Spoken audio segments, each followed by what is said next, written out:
Podcast Network Asia.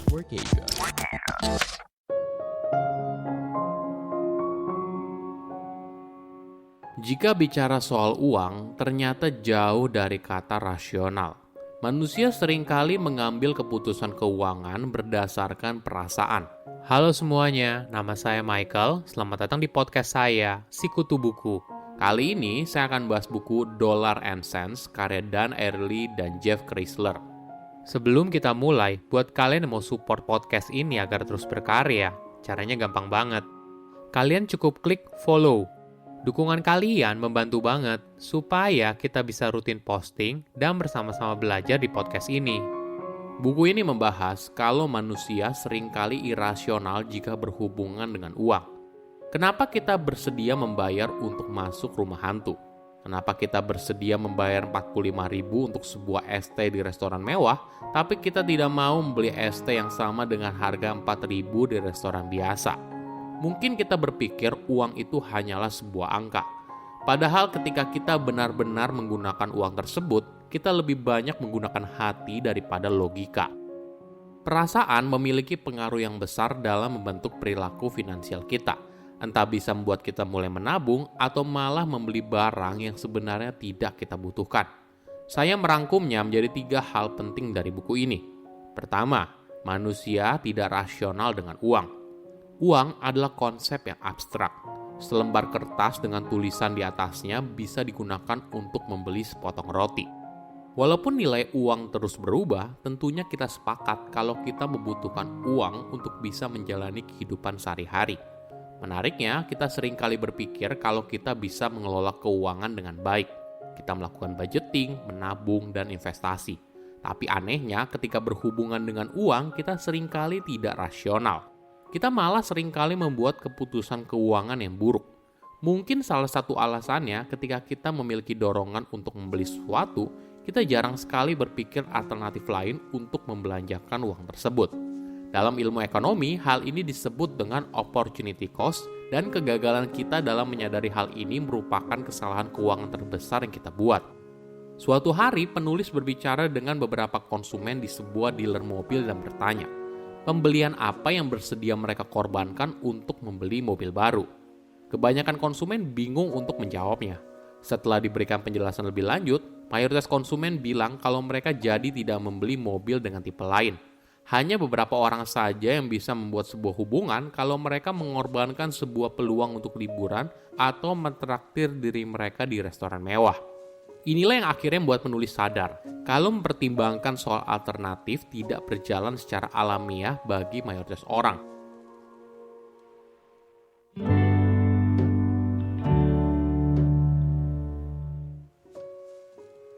Kedua, nilai mempengaruhi persepsi kita soal uang.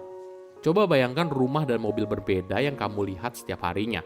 Apakah kamu tahu berapa harganya? Kemungkinan besar tidak. Nilai itu sangat sulit ditentukan hanya dari penglihatan kasat mata. Inilah kenapa untuk menyimpulkan sesuatu dengan mudah, kita cenderung menggunakan jalan pintas, membandingkan satu barang dengan barang lainnya. Cara ini seringkali kita temui saat kita berbelanja. Sayangnya, walaupun cara ini sangat efektif, tapi di sisi lain dapat menyesatkan. Jaringan departemen store terkenal bernama JCPenney menjalankan strategi penjualannya selama bertahun-tahun. Menaikkan harga normal, lalu memberikan kupon dan diskon untuk menurunkan harga dari barang tersebut hingga mendekati harga normalnya. Hasilnya, konsumen menggunakan kupon tersebut dan berbagai trik penjualan untuk mendapatkan harga yang lebih murah. Konsumen dibuat seolah-olah mereka mendapatkan harga yang spesial. Namun pada tahun 2012, CEO JCPenney yang baru bernama Ron Johnson tidak suka dengan praktik yang menyesatkan. Dia lalu memutuskan kalau harga seharusnya adil dan jujur. Ron menghapus semua kebijakan diskon dan menurunkannya ke harga normal. Konsumen ternyata tidak suka. Setahun setelah kebijakan baru dijalankan, Ron dipecat dari jabatannya, dan JCPenney kehilangan 13,7 triliun rupiah. Kenapa hal ini terjadi? Kupon dan diskon merupakan tanda penting kalau mereka mendapatkan penawaran terbaik. Tanpa kupon dan diskon, maka tanda ini juga hilang. Inilah yang membuat kita suka impulsif ketika membeli sebuah barang dengan tanda penawaran terbatas atau diskon 50% dan sebagainya. Ada informasi yang menarik. Bahasa ternyata punya pengaruh yang besar dalam membentuk persepsi dan pengalaman kita sehari-hari. Contohnya gini, bagaimana bila kamu hanya hidup 20% lebih sedikit dari gaji kamu sekarang? Nah, bagaimana bila kamu hanya hidup 80% dari gaji kamu saat ini? Apa bedanya? Tidak ada. Tapi riset membuktikan para responden lebih tidak nyaman ketika gaji pensiun mereka 20% lebih sedikit daripada hanya menghabiskan 80% dari gaji saat ini. Contoh lain yaitu di industri hospitality. Jika kamu pergi ke restoran mahal, pasti kamu akan lihat nama menu yang panjang-panjang. Nah, nama menu ini justru membuat kita rela membayar berkali-kali lipat daripada menu yang sama di restoran lain.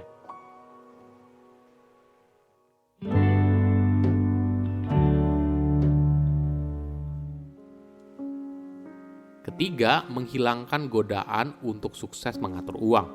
Secara alamiah, manusia memang tidak rasional soal uang. Itulah kenapa kita seringkali ingin mencari tahu apakah ada tips terbaik untuk mengatur keuangan. Namun tidak peduli seberapa bagus tips tersebut, semua itu tidak akan berguna apabila kamu tidak punya kendali diri yang baik. Bagaimana caranya? Mungkin kamu bisa meningkatkan hubungan kamu secara emosional dengan dirimu di masa depan. Misalnya, kamu merasa kalau dirimu di masa depan pasti akan jadi pribadi yang lebih baik apabila kamu tidak menghabiskan waktu setiap malam nonton TV dan makan es krim. Tapi sayangnya, ide soal diri kita di masa depan itu terasa begitu jauh, hingga akhirnya kamu kembali terjebak dalam godaan. Nah, mungkin kamu bisa mencoba mendekatkan jarak antara kamu dan dirimu di masa depan. Misalnya, berbicara dengan dirimu di masa depan atau menuliskan surat. Kamu juga bisa menggambarkan kalau dirimu di masa depan berterima kasih atas keputusan baik yang kamu ambil saat ini. Tips lain untuk melatih kendali diri adalah dengan menggunakan Ulysses Contract. Dalam kisah legendanya, pahlawan Yunani terkenal bernama Ulysses meminta awak kapal untuk mengikatnya di tiang kapal saat melewati laut yang penuh dengan makhluk mitologi Siren. Selain itu, para awak kapal juga diminta untuk menutup telinga mereka agar tidak mendengar lagu siren yang menggoda, namun mematikan. Jadi, Ulysses Contract merupakan cara kamu menghilangkan godaan sehingga walaupun kamu ingin, hal tersebut tidak ada. Misalnya kamu adalah tipe orang yang tidak bisa menabung. Nah, dengan menyetel auto debit sejumlah uang tertentu setiap kali gajian, maka hal ini akan membantu mengatur keuangan pribadi kamu. Oke, apa kesimpulannya?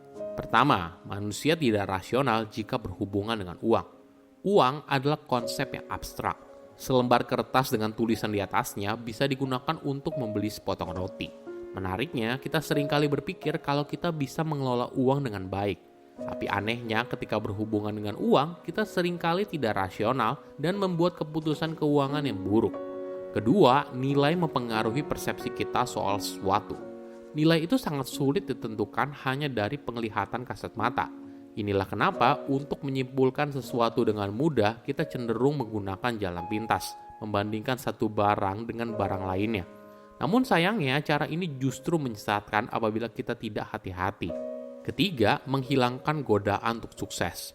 Ini merupakan salah satu tips untuk melatih kontrol diri, yaitu dengan menghilangkan godaan sehingga walaupun kamu ingin, hal tersebut tidak ada. Misalnya kamu adalah tipe orang yang tidak bisa menabung.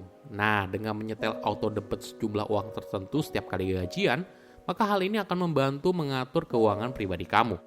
Saya undur diri, jangan lupa follow podcast Sikutu Buku. Bye-bye.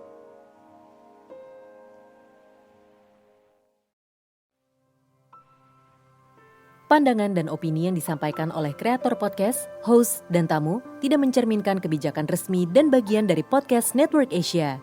Setiap konten yang disampaikan mereka di dalam podcast adalah opini mereka sendiri dan tidak bermaksud untuk merugikan agama, grup etnik, perkumpulan, organisasi, perusahaan, perorangan, atau siapapun dan apapun.